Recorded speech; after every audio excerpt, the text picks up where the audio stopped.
Acute Khan के हवाले से उनका इंतकाल हुआ है कल। और बड़ी बड़ी शख्सियात जो हैं, बहुत सी शख्सियात ऐसी थी जो शहर में मौजूद थी लेकिन जनाजे पर नहीं गई। और मुराद अली शाह साहब इस जैसे मौसम कल बहुत ख़राब था, उन हालात में भी उन्होंने ट्रैवल किया और वहाँ पर वो पहुँचे। जी समी साहब, कोई बात करना चाह रहे थे? जी, मैं ये बात कर रहा था नीना कि जो लोग डॉक्टर एक्यू खान के जनाजे में शरीक नहीं हुए, एक्यू खान तो उससे कोई फर्क नहीं पड़ा।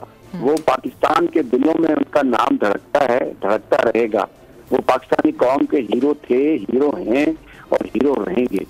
ये इन लोगों के लिए मौका था कि ये अपने गुनाहों का मदावा कर लेते और ये वहां पर जाकर अपने लिए कोई नेक नामी और इज्जत कमा लेते।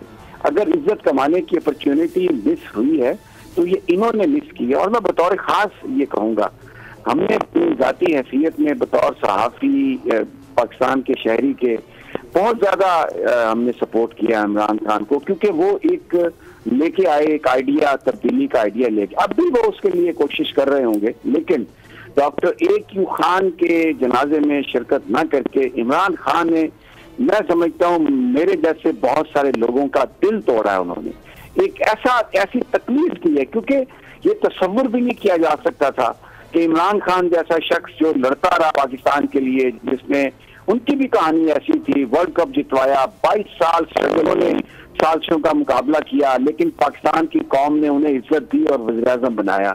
तो डॉक्टर एक्यू खान, उनकी जिंदगी में ही वज़ीर-ए-आज़म साहब को चाहिए था, इमरान खान साहब को, कि वो उनके लिए आसानियां पैदा करते। जो सिक्योरिटी के नाम पर जो उनको गिरफ्तार रखा गया, लोगों से दूर रखा गया, पूरा वो एक्सपोजर देते।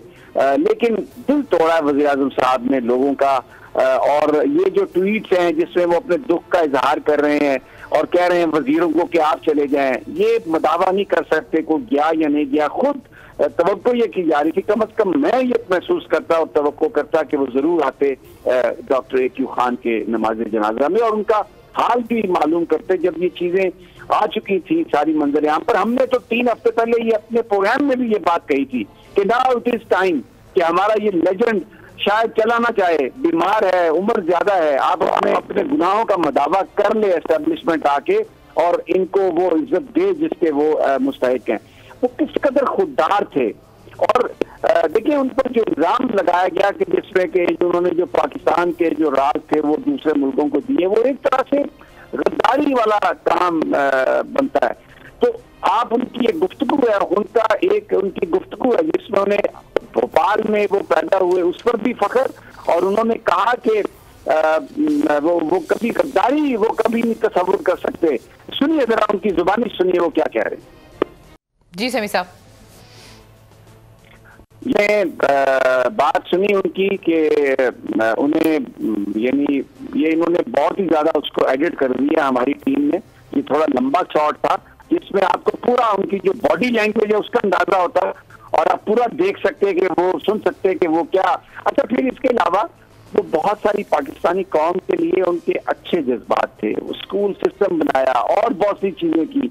किसी गवर्नमेंट ने उनको कोई फायदा नहीं दिया, बल्कि मुझे याद है कि जब पाकिस्तान ने धमाके किए, वज़ीर-ए-आज़म साहब नवाज शरीफ साहब थे, तो पाकिस्तान की नेशनल मीडिया के लीडिंग पेपर जो है, मैं नाम नहीं लेता क्योंकि मेरा मकसद कोई उन इदारों की बैशिंग नहीं है, एक बाकायदा तौर पर कैंपेन चलाई गई डॉक्टर एक्यू खान के खिलाफ। और शायद इज्जत है हमारे लिए डॉक्टर साहब मुबारकमंद, लेकिन ऐसा तासुर दिया गया कि जनाब ये डॉक्टर एक्यू खान साहब ने तो बॉम्ब बनाया ही नहीं, ये तो डॉक्टर साहब मुबारकमंद ने ये बॉम्ब बनाया। नवाज शरीफ साहब पता नहीं किससे खौफजदा थे, उनकी पॉपुलैरिटी से खौफजदा थे।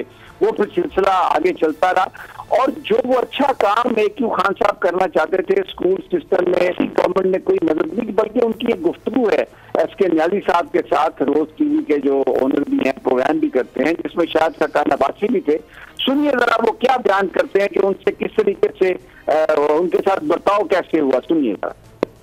जी समी साहब, अब ये इसमें जो बहुत इंपॉर्टेंट बात जो जो शॉर्ट दिखाने का मकसद था कि एक तो वो उनके साथ क्या सलूक किया जा रहा था मुख्तलिफ इदारों की तरफ से, जबकि वो काम ऐसा कर रहे थे जिसमें पाकिस्तानी कौम का फायदा हो, और दूसरा आपने शायद खकरान अब्बासी साहब का रवैया देखा कि जब वो शख्स जिसने पाकिस्तान को न्यूक्लियर बनाया वो एक चीज रेज कर रहा है तो वो सदीक अल फारूक को डिफेंड कर रहे हैं, वो उनको प्रोग्राम में झूठा साबित करने की कोशिश कर रहे हैं। जो अफसोसनाक और जो दुख वाली बात है, ये वो रवैया था थी, क्योंकि जो इज्जत अल्लाह ने दी डॉक्टर ए.क्यू खान को, ये किसी सियासतदान ने नहीं कमाई, या किसी हमारी एस्टेब्लिशमेंट को वो इज्जत नहीं मिल सकती जो आज इज्जत डॉक्टर ए.क्यू खान की है।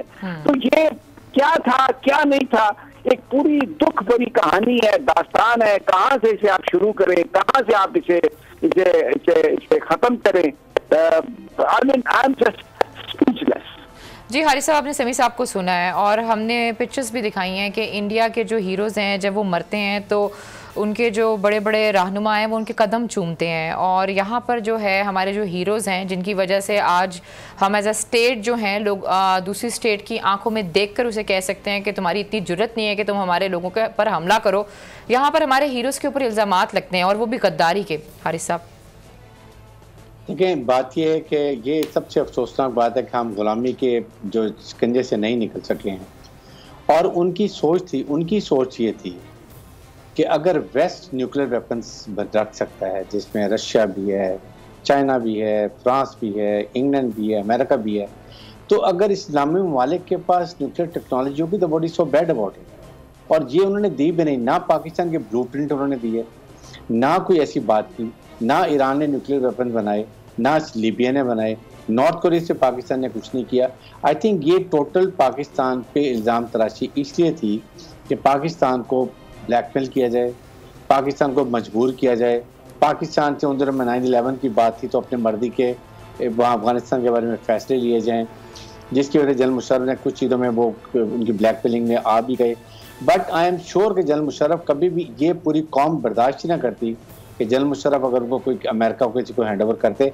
मे बी ये उन्होंने वैसे बात की होगी तो फर्ज जुलानी थी, but he could have never dare to do this. लेकिन उनकी तालीमात, अब मैं ये बात कर रहा हूँ कि अब जो भी हम डैमेज रिपेयर कर सकते हैं वो यही है, अपनी नौजवान नस्ल को और आने वाली नस्ल को ज़रूर उनके बारे में बताया जाए। और वो एक बेस्ट तरीके ये कि निसाब में उनके मुतालिक बहुत डिटेल में चैप्टर होना चाहिए। मौसम पाकिस्तान नाकाबिल तस्वीर दफा बनाने में, पाकिस्तान को पहली इस्लामिक रियासत न्यूक्लियर बनाने में, 7वीं दुनिया की रियासत बनाने में, ये चीज़ें हमें उनको बताने की ज़रूरत है। और साथ ही साथ जिस तरीके से उनकी खिदमात हैं उसको रिकग्नाइज़ करते हुए अब ऐसे इंस्टीट्यूट बनाए जाएँ, ऐसे मेडल बच्चों को दिए जाए, स्कॉलरशिप दिए जाए होनहार बच्चों को, ताकि पता चले कि ये डॉक्टर कदीर थे, ये डॉक्टर कदीर बच्चे बनने के अब अहल हैं कि ये उनको फॉलो करेंगे, उनके फॉलोअर्स हैं। आई थिंक हमें इस चीज़ को अब ज़्यादा लेके आगे चलना है ताकि हम कम से कम उनकी तालीमात को आगे लेके चलें और इससे हम बहुत फायदा उठा सकते। जी फ़खर साहब, आप क्या बोलते हैं सारे? जी बिल्कुल, मुझे एक बड़ी अलीना, मुझे यहाँ पर एक सवाल हारिस साहब से, अलीना अगर मुझे इजाजत, छोटा सा। हारिस साहब, आपने बहुत अच्छी बात की है कि, लेकिन ये तो मुमकिन तब होता है ना जब किसी के दिल में कोई इज्जत हो। और जो आदमी जिंदा था, जो आदमी पुकार पुकार के ये कह रहा था, लेटर लिख रहा था, जो इंटरव्यूज में कह रहा था कि मुझे कोई पूछने नहीं आते, बल्कि उन्होंने तो ये लिखा कि वो मेरे मरने का इंतजार कर रहे हैं, शायद उनको मेरी खबर ये चाहिए कि, तो उन लोगों से आपको उम्मीद है कि कोई चैप्टर शामिल करेगा डॉक्टर ए.क्यू खान का? ये कैसे आप उम्मीद कायम कर सकते हैं जिन्होंने उनकी जिंदगी में उनको स्टिग्मेटाइज किया, उनकी जिंदगी में जिस वक्त वो बिस्तर मर्ग पे थे, पूछने नहीं गए, जनाजों में नहीं गए, वो ये चैप्टर शामिल करेंगे? वो ये क्या ये टाइम वो नहीं है कि अब कौम को अपनी आंखें खोल कर देखना चाहिए, इन लोगों को पहचानना चाहिए जो पाकिस्तान का नाम लेके, पाकिस्तान की अजमत का नाम लेके बेवकूफ बनाने की बात कर रहे हैं? सब्सक्राइब करें और बेल दबाएं ताकि कोई खबर रह न जाए।